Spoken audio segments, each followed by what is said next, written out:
ಈ ದೇವಾಲಯವನ್ನು ಶ್ರೀ ಕೃಷ್ಣದೇವರಾಯರ ಆಳ್ವಿಕೆ ಕಾಲದಲ್ಲಿ ನಿರ್ಮಿಸಲಾಗಿದೆ.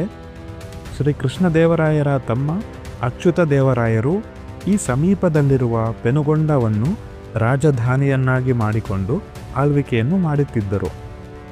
ಅಚ್ಯುತ ದೇವರಾಯರ ರಾಜ್ಯದಲ್ಲಿ ಕೋಶಾಧಿಕಾರಿಯಾಗಿದ್ದ ಅಂದರೆ ಟ್ರೆಜರರಾಗಿದ್ದ ವಿರೂಪಣ್ಣನವರಿಂದ ನಿರ್ಮಿತವಾದ ದೇವಾಲಯವೇ ಈ ಲೇಪಾಕ್ಷಿ ವೀರಭದ್ರ ದೇವಾಲಯ.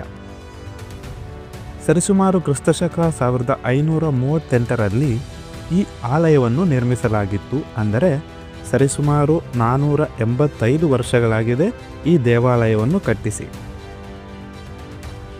ಈ ದೇವಾಲಯವನ್ನು ಇಲ್ಲೇ ಏನಕ್ಕೆ ಕಟ್ಟಿಸಿದರು ಎಂದು ಕಾರಣಗಳೆಂದರೆ, ಈ ಪ್ರದೇಶವೆಲ್ಲ ಒಂದು ದೊಡ್ಡ ಕಲ್ಲಿನಿಂದ ನಿರ್ಮಿತವಾದ 5 ಎಕರೆ ವಿಶಾಲವುಳ್ಳ ಒಂದು ದೊಡ್ಡ ಬೆಟ್ಟ ಅಥವಾ ಒಂದು ಬಂಡೆ.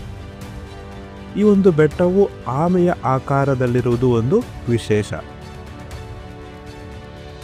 ರಾಮಾಯಣದ ಕಾಲಕ್ಕೆ ಸಂಬಂಧಿಸಿದ ರಾಮಲಿಂಗ, ಹನುಮಲಿಂಗ ಅಂತ 2 ಲಿಂಗಗಳಿದ್ದವಂತೆ. ಸ್ವತಃ ಶ್ರೀರಾಮರೇ ನಿರ್ಮಿಸಿದ ಲಿಂಗಕ್ಕೆ ರಾಮಲಿಂಗ ಎಂದು, ಹನುಮಂತರು ಪ್ರತಿಷ್ಠಾಪಿಸಿದ ಲಿಂಗಕ್ಕೆ ಹನುಮಲಿಂಗ ಎಂದು ಕರೆದು ಪೂಜಿಸುತ್ತಿದ್ದರು.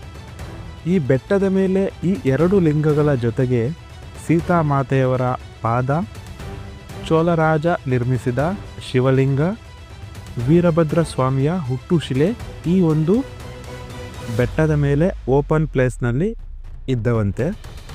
ಇವನ್ನೆಲ್ಲ ಗಮನಿಸಿದ ವಿರೂಪಣ್ಣ ಒಂದು ದೇವಾಲಯವನ್ನು ನಿರ್ಮಿಸಿದರೆ ಚೆನ್ನಾಗಿರುತ್ತದೆ ಎಂಬ ಉದ್ದೇಶದಿಂದ ಆಗಿನ ರಾಜರಾದಂತಹ ಅಚ್ಯುತ ದೇವರಾಯರ ಬಳಿ ಹೋಗಿ ಈ ವಿಷಯವನ್ನು ತಿಳಿಸಿದಾಗ ರಾಜರು ಸಂತೋಷದಿಂದ ಒಪ್ಪಿಕೊಂಡು ದೇವಾಲಯವನ್ನು ನಿರ್ಮಿಸಲು ತಿಳಿಸುತ್ತಾರೆ.